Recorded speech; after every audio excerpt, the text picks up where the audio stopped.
Pues muy bien, queridos hermanos y hermanas, amigos y amigas todos. Vamos a continuar en este comentario de la Carta a los Romanos y estamos en este crucial e importante capítulo 6, donde el apóstol ya empezó, como recordaréis todos, de nuestra primera sección del capítulo. El apóstol Pablo nos está instruyendo y dando conocimiento de qué es lo que realmente sigue como a continuación de la obra redentora de nuestro Señor Jesucristo. Porque en los primeros capítulos habíamos hablado de qué forma somos justificados por Dios. La gran doctrina bíblica de la justificación, recordaréis que era la declaración por parte de Dios, de su palabra, de que todo aquel que cree en Jesucristo y se arrepiente de sus pecados, delante de Dios aparece como justo. Como justo, que quiere decir en realidad como exonerado o liberado de toda culpabilidad. Así que esa doctrina de la justificación es una doctrina verdaderamente fundamental, porque es aquella que nos asegura que el propio Redentor, el propio Mesías, en la persona de nuestro Señor Jesucristo, ha obrado ese gran milagro que es el de convertir a alguien que está alejado de Dios, sin esperanza, y viviendo en medio de la corrupción de este mundo, pues lo traspasa, lo hace ir a un nuevo estadio, a una nueva situación, que es la justificación, declararnos justos. Bien, eso ya lo habíamos comentado varias veces y solamente a modo de recordaros que esa parte de la obra de la salvación, porque esa obra de salvación está evidentemente en la Biblia repartida o presentada en varios momentos, en varios segmentos, pues esto nos lleva a un momento siguiente, que es el de nuestra santificación. Esto significa que por el hecho de que Dios nos ha declarado justos, nosotros ahora vivimos una nueva vida, porque no solamente es una declaración, hay una regeneración. Nosotros ahora, el texto no nos ha hablado todavía de esto, más adelante entraremos en esa cuestión tan importante que es la transformación o nuevo nacimiento, que significa el hecho de creer en Jesucristo como Salvador, como Señor. Y mientras tanto, ahora el apóstol, en este paréntesis de estos capítulos que estamos aquí, desde el 6 en adelante, lo que hace es recordarnos que nosotros ahora, diríamos, entramos en acción, porque hasta aquí todo lo que hemos dicho es lo que Dios mismo ha hecho a través de la persona de Jesucristo. Lo que Él ha hecho, lo ha hecho solo, y nosotros no hemos intervenido. Ha sido su gracia, su misericordia, su soberana voluntad. Estos aspectos de su personalidad son los que han logrado nuestra salvación. Y nosotros, como digo, no hemos participado en ello. Ha sido como aquel que viene y pone en nuestras manos un precioso regalo. Es un regalo de Dios, es un don de Dios, es la gracia divina misma.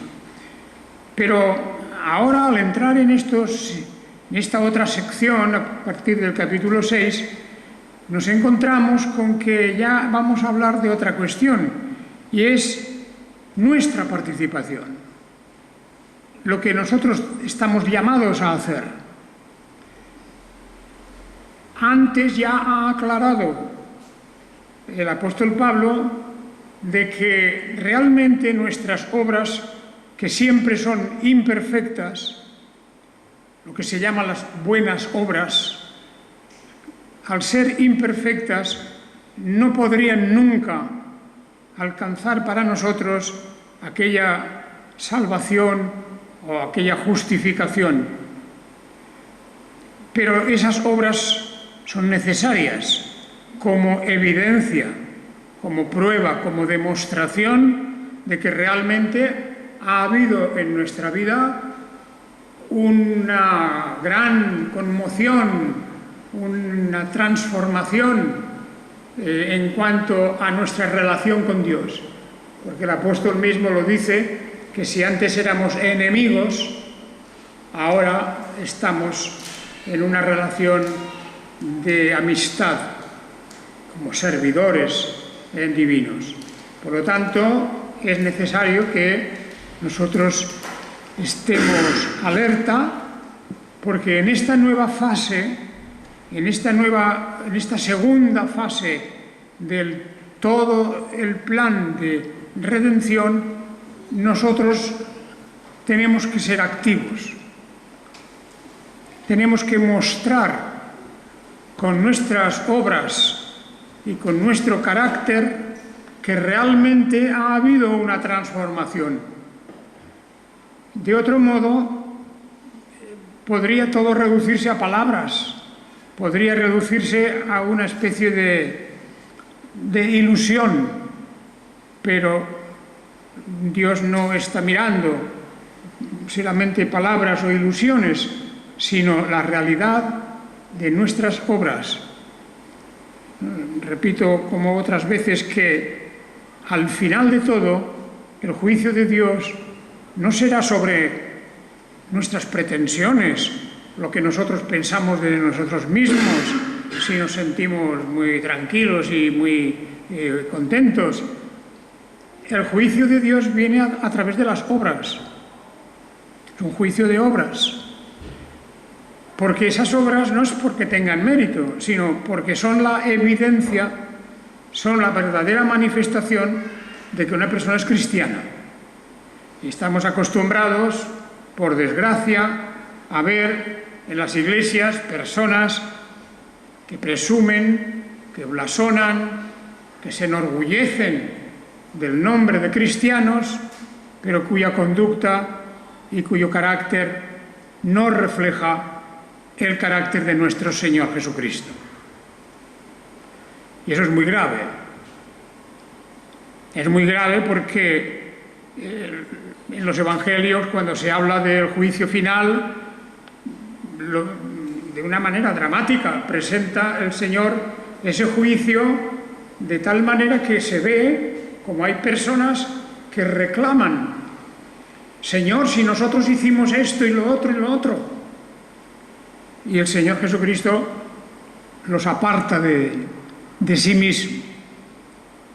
No porque uno haya hecho tales cosas, etcétera, es suficiente. Por eso nuestras obras siempre serán imperfectas por un lado, y por otro solamente tienen el valor de ser una prueba o una evidencia de que verdaderamente hay una regeneración, de que somos realmente transformados por la gracia de Dios.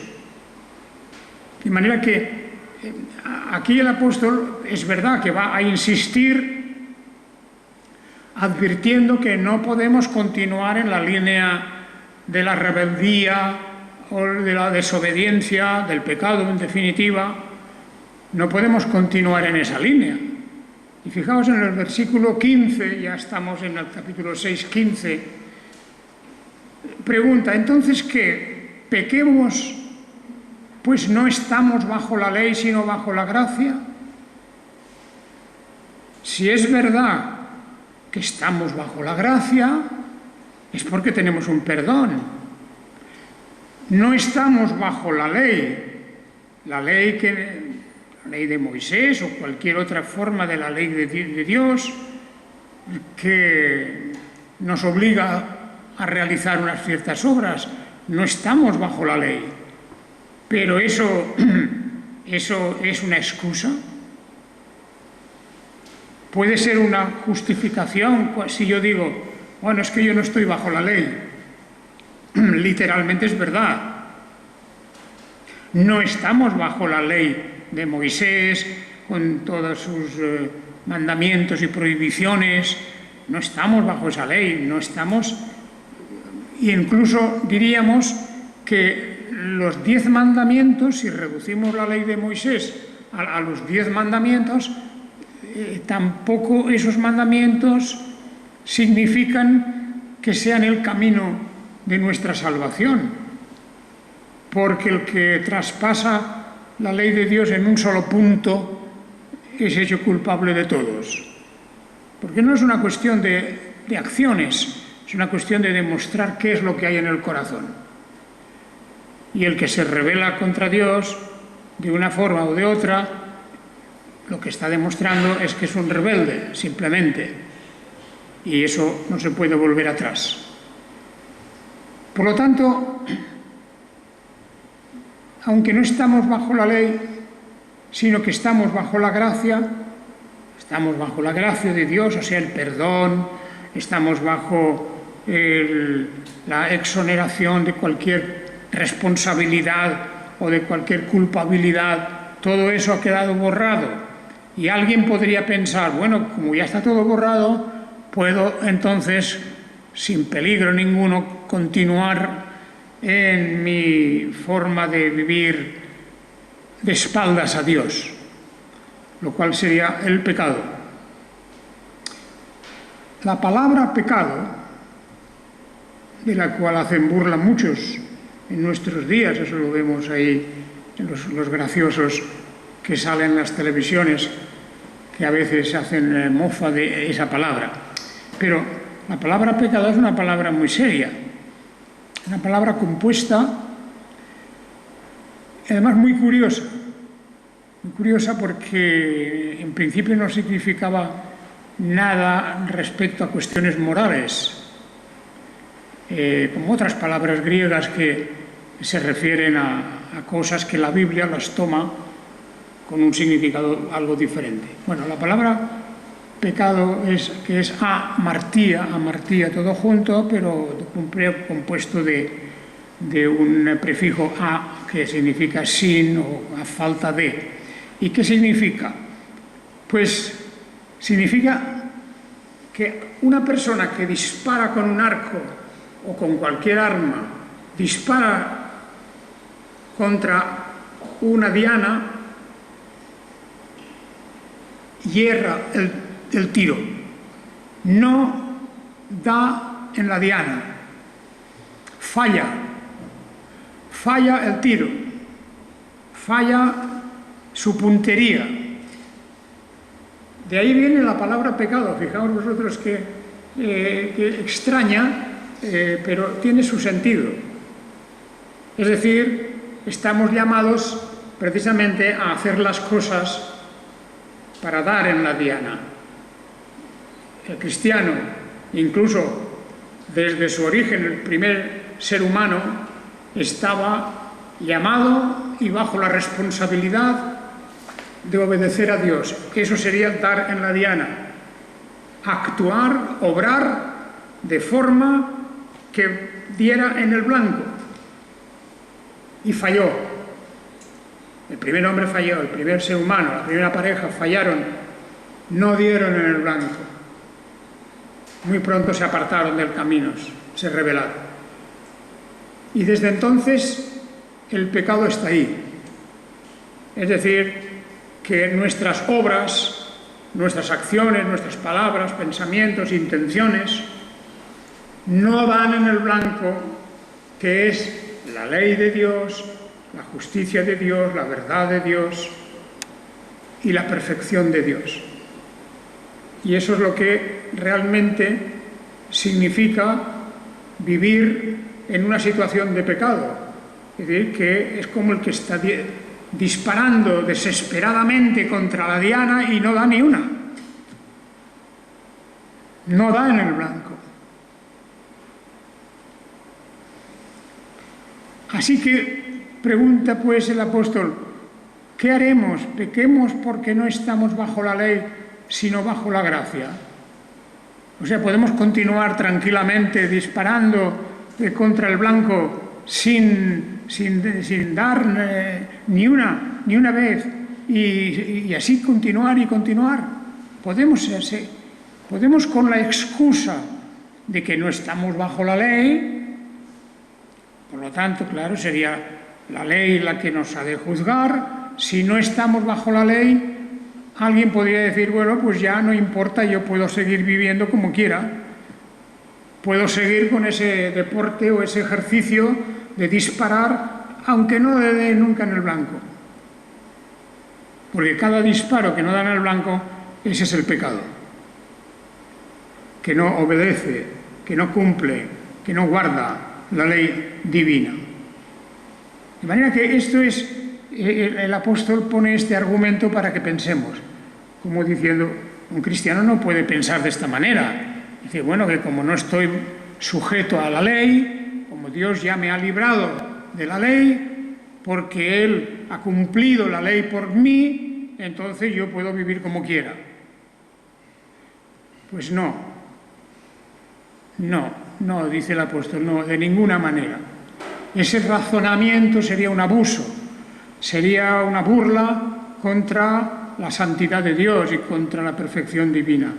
No, Dios nos ha rescatado, nos ha redimido, nos ha justificado para que ahora andemos en un camino de obediencia a sus mandamientos, de los cuales yo os recuerdo que todo mandamiento de la ley de Dios ha quedado concentrado y resumido en esa gran manifestación que hace Jesús acerca de la ley. La ley de Dios se resume: amarás a tu prójimo como a ti mismo y amarás a todos, a tu amigo y a tu enemigo. Amarás a tu prójimo como a ti mismo. Y ahí está la ley de Dios. Harás aquello que también esperas que otros hagan por ti. Pues de la manera en que esperamos ser tratados, también nosotros debemos de tratar a los demás. Y aquí está el gran fallo del cristianismo. El cristianismo no como doctrina, como teoría, digo, cristianismo como colectivo de personas. El gran fallo del cristianismo es que su testimonio, el testimonio del cristianismo, no coincide con la doctrina. La doctrina está clara. La palabra de Dios es más clara y más limpia que la plata. Pero a la hora de nosotros aplicar a la vida sus ordenanzas, sus mandamientos, etcétera, pues es evidente que el amar a Dios sobre todas las cosas y amar al prójimo como a uno mismo, pues eso se quiebra. Ahí viene el fallo, ahí viene cuando no damos en la diana, no damos en el blanco, no hacemos las cosas con el cuidado suficiente. Y así el apóstol pues nos recuerda que antes éramos esclavos del pecado. Antes, pero dice, ahora habéis obedecido de corazón a aquella forma de doctrina a la cual fuisteis entregados, versículo 17. Y hemos sido libertados del pecado y hemos sido hechos siervos de la justicia, de la rectitud. Así que el apóstol nos recuerda lo que ha ocurrido cuando una persona sinceramente, verdaderamente, ha conocido a Dios, ha entregado su vida para obedecer la ley de Dios. y es que ha quedado liberada del poder del pecado y ha sido hecho siervo de la justicia. Y esto es lo que dice el apóstol. Por lo tanto, aquí es nuestra responsabilidad, aquí es donde tenemos que insistir y esforzarnos. Y lo digo esto porque yo sé que sois débiles, dice el apóstol Pablo. Por vuestra humana debilidad os hablo humanamente, que así como para iniquidad presentasteis vuestros miembros como esclavos a la inmundicia y a la iniquidad, así ahora, para santificación, presentéis vuestros miembros como siervos a la justicia. En esta palabra, miembros, no se refiere solamente a las manos, a los pies, a la cabeza, al tronco, es decir, no se refiere solo al cuerpo. Presentéis vuestros miembros significa vuestra persona. Que presentéis vuestra persona entera, mente, espíritu, cuerpo. ¿No era eso lo que intervenía también en el pecado, en la rebeldía contra Dios, en la vida inútil y disoluta? ¿No era eso? Era toda nuestra persona la que se entregaba a esto. Y por lo tanto el apóstol aquí dice: entregad también vuestra persona, o vuestros miembros, dice, porque de la misma manera que antes los habéis entregado al servicio de la inmundicia, del pecado, ahora para santificación tenéis que presentar vuestra persona entera como siervos a la justicia.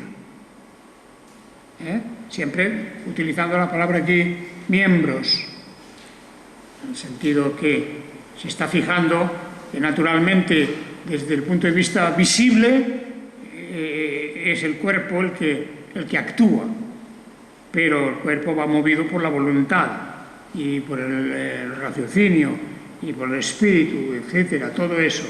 Es decir, la totalidad de la persona. Que la entreguéis como siervos a la justicia de Dios, o sea, a la rectitud de Dios, a los mandamientos de Dios, aquello que Dios quiere, que repito es amar a Dios por encima de todo, amar a nuestro prójimo como a nosotros mismos. Es que, como de una manera espectacular realmente, Dios ha resumido su ley de tal manera que hasta un niño pequeño puede entenderlo, que hay que amar a Dios por encima de todas las cosas, hay que amar al prójimo, a nuestro vecino, compañero, nuestro familiar, lo que sea, cualquier persona que nos encontremos en la calle. Amarlo como a nosotros mismos. Eso es una gran prueba, porque la dimensión que se pone aquí y el modelo es el amor de nuestro Señor Jesucristo, el cual, siendo Dios, se humilló, se hizo menor que los ángeles, es decir, se hizo humano, un ser humano, habitó entre nosotros y se ofreció como sacrificio y fue crucificado. Así pues, el versículo 20 dice: porque cuando erais esclavos del pecado, erais libres en cuanto a la justicia. Fijaos, está haciendo unas comparaciones. ¿Qué es lo que hacíamos antes del conocimiento verdadero de Dios y lo que tenemos que hacer ahora? Son comparaciones para dejarnos sin excusa, sin justificación. Es como si dijera: ¿verdad que cuando no conocíais al Señor, que cuando no conocíais la verdad, erais esclavos del pecado? ¿Verdad que entonces os entregabais completamente a una forma de vida en que participaba vuestros todos vuestros miembros, dice, vuestra persona.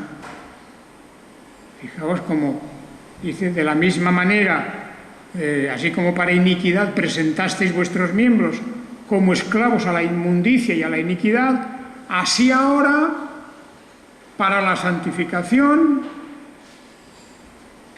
presentéis vuestros miembros como siervos a la justicia. Esta es la sencillísima comparación que hace el apóstol, como diciendo, pues aquí tiene que haber un equilibrio. Es decir, antes de conocer al Señor vivíamos sin Dios y sin esperanza y hacíamos lo que nos parecía bien, porque nuestra conciencia no estaba activada,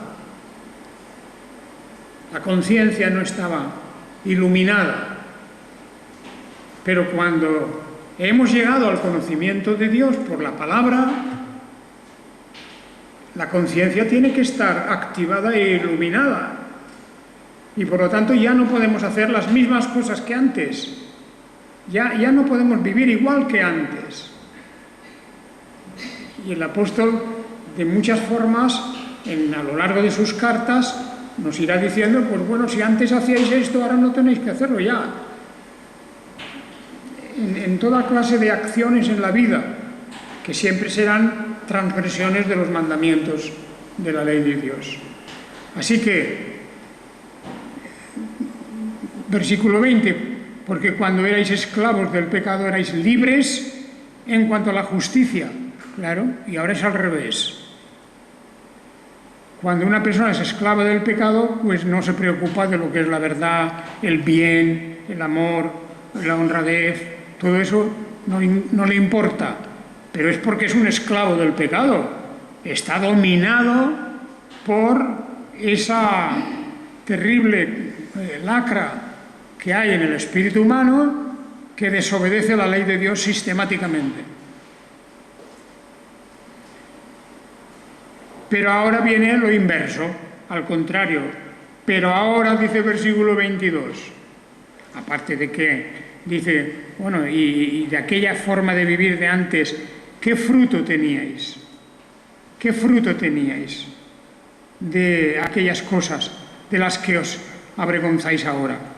Porque el fin de ellas es muerte, muerte espiritual. Muerte también, no solamente la muerte física, que todos los justos e injustos morimos, nuestra vida es limitada, nuestra vida aquí en este mundo y nuestra vida material, física. Pero también el que está como esclavo del pecado está muerto a la justicia, a la verdad, al conocimiento de Dios. Es como si estuviera muerto. Pero ahora, dice, habiendo sido librados del pecado y hechos siervos de Dios, tenéis vuestro fruto para santificación y al fin vida eterna. Y aquí hay una gran manifestación doctrinal, pero también para nuestra paz y para nuestro descanso. Y es que, como el Señor ha tenido a bien librarnos del pecado, esto es lo que dice, nos ha librado y nos ha hecho servidores suyos. Ya no somos servidores del pecado. Se han roto las cadenas que nos ataban a una manera de vivir vacía, inútil, y Dios nos ha llamado a ser servidores suyos en el tiempo que tenemos en este mundo. Por lo tanto, ese es el fruto. Habiendo sido librados del pecado y hechos siervos de Dios, tenéis vuestro fruto para santificación. Es decir, que nuestra manera de vivir aquí ha de demostrar, y eso es ineludible, ha de demostrar sinceramente que verdaderamente hemos conocido al Señor y queremos andar en sus caminos. Y lo he repetido muchas veces, empezando por lo más, diríamos, elemental de todo, que es el carácter de las personas. El carácter, donde la soberbia, el orgullo, la hipocresía, la falsedad, todas esas cosas que componen un carácter, eso tiene que cambiar totalmente. Y no se concibe una persona que se manifiesta como cristiana y tiene un orgullo, una altivez, un desprecio a los demás, una actitud de superioridad sobre todos, etcétera, etcétera, porque ese no era el carácter de nuestro Señor Jesucristo. Y si no evidenciamos, si no manifestamos ese carácter del Señor Jesucristo, es que no hay nada. Todo es palabrería, ficción. Hemos sido librados del pecado y hemos sido hechos siervos de Dios. Y ahora tenemos como fruto la santificación. Es decir,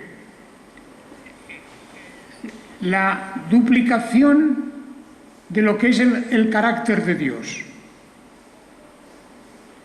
Por eso a veces se nos exhorta a que seamos imitadores. ¿Os acordáis de esa expresión? Cuando dice San Pablo, sed imitadores de mí como yo lo soy del Señor.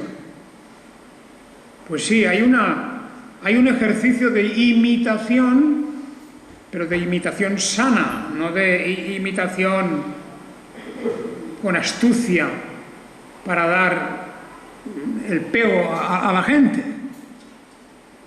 Imitación de Dios. El famoso librito de Kempis, La imitación de Cristo. Pues sí, es así, es. O sea, el apóstol Pablo nos lleva por esa guía. Cuando leemos las Escrituras, tenemos que ir cogiendo de ella y nos vamos, diríamos que conformando o nos vamos haciendo a la imagen del carácter de nuestro Señor Jesucristo. Si no se lee la Escritura no hay forma. Uno puede ser muy religioso, estar en la iglesia 50 años y realmente haber avanzado muy poco o nada. Porque donde no hay humildad, donde no hay sinceridad, donde no hay amor, donde no hay sencillez, y en fin, todas las cualidades maravillosas que vemos en la persona de Jesucristo, pues ahí no hay nada. Si no hay eso, no hay nada. Y uno puede pasar por ser un creyente fiel y veterano y hacer multitud de cosas, pero es el carácter. Las obras se manifiestan primero en el carácter,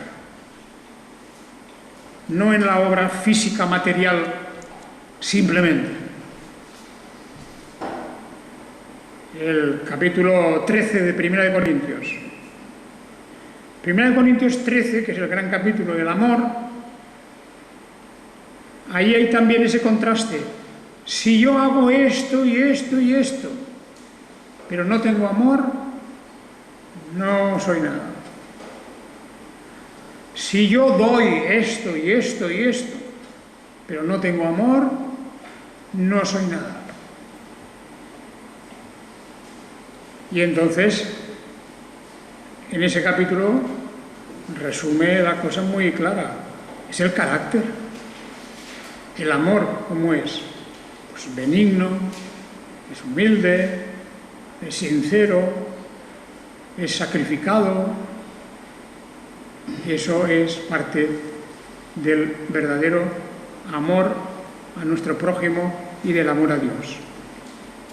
Y terminamos el capítulo 6 en ese versículo 23, que es un resumen muy claro cuando se nos dice, porque la paga del pecado es muerte. O sea, es la consecuencia.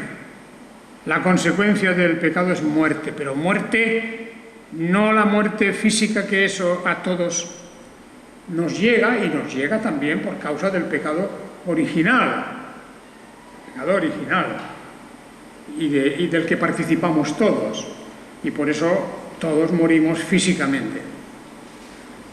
Pero aquí se refiere también a la muerte en un sentido espiritual, que es la condenación, el no estar con Dios ya nunca más, el no poder realmente conocer a Dios.